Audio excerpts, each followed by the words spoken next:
Right, so Nate and Sarkis, you guys are going to help me in the demo, okay? And then I'll need a partner. So Carl, you'll be my partner in the demo. Okay, so here we are Saturday. Well, you're here.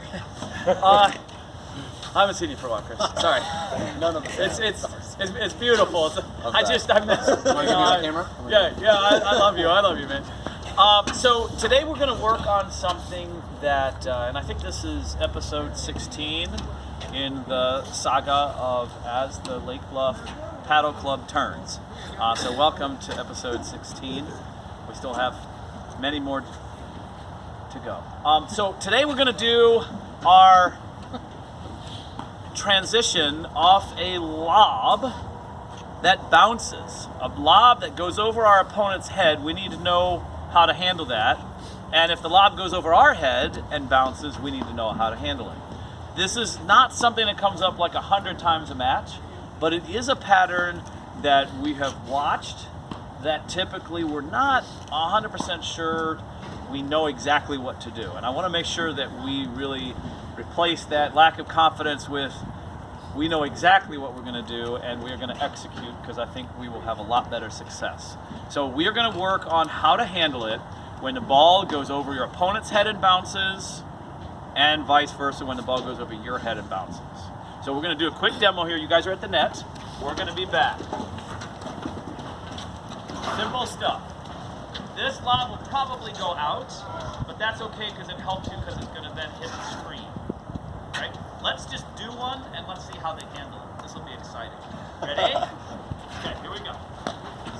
All right.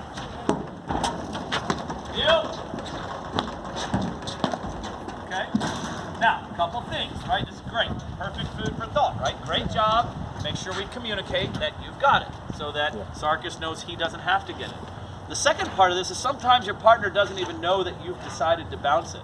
They think, oh, he's coming back, he's going to take it out of the air, and then they don't hear the hit, and then they hear like a weird metal sound of the ball hitting the court, and then they're like, what? And then they run back, But if you know you're going to bounce it, just tell your partner to come back. That's all. So as Nate goes back to bounce it, he's like, come back to Sarkis. Now Sarkis can move back. If Sarkis now moves back with Nate, they can still win from the baseline, right? We don't really want Sarkis as a sitting duck. If Nate is well coached on this shot, when he runs back and bounces it and gets it off the screen, what shot is he going to hit? He's going to lob it every time. 100% of the time, he is going to lob it unless there's no other way to get it back and it just accidentally comes back as a drive because he's off balance, right? He's not settled. His partner's out of position. So if we know Nate's going to lob and Sarkis stays near the net, what do you think we're going to do if we get a juicy one? That's right. It's going to be time to give Sarkis a little Viking tattoo. Hey, Sarkis, take this. Wah! Cha! Okay, and so that's why we tell our partner to come back so we don't put him in harm's way. Does that make sense? And of course, we can win from the baseline. So then you lob, you get settled and organized. So that's how to handle it as you go after it. Okay? What if we're the ones coming in, like Carl and I don't know if you guys noticed how amazing we handled this, right? How did we run like crazy to get up there? No, we just kind of sauntered up there looking cool, right? And all we had to do was get about here, because we know if they're well coached, which they are, that they're gonna lob. So if they're gonna lob, we don't need to crash the net. And a lot of times, especially at the beginning, like when we first started the sport, we would run and crash the net. They would lob back over us. They would run and crash the net. We would lob over them, and it was just back and forth craziness, right? So now we don't need to do that. We're more civilized, right? So we just kind of walk up casually. They make the lob. We communicate.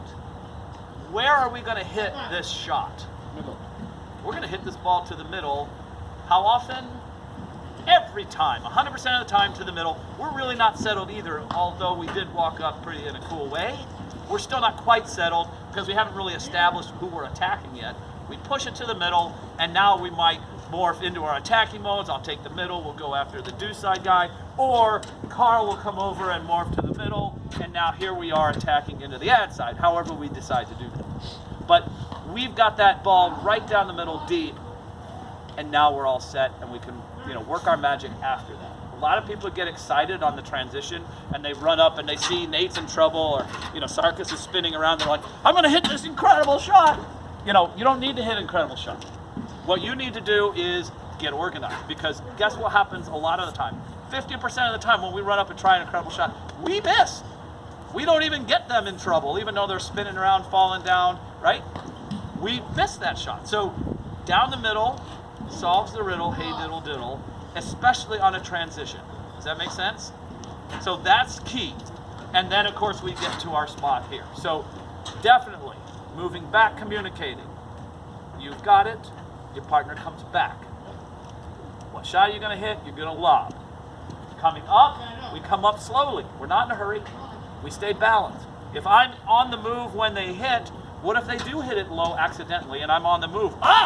Now I can't react. Here, I can react. Oh, it's low. Okay, I'll move back, bounce it, move on. Or, oh, I'm gonna come forward and get it. Oh, but I'm balanced and ready and not on the move when they hit. Very key. Okay, so this is what we're gonna work on. Any questions? Awesome. All right, you guys, let's get to it. So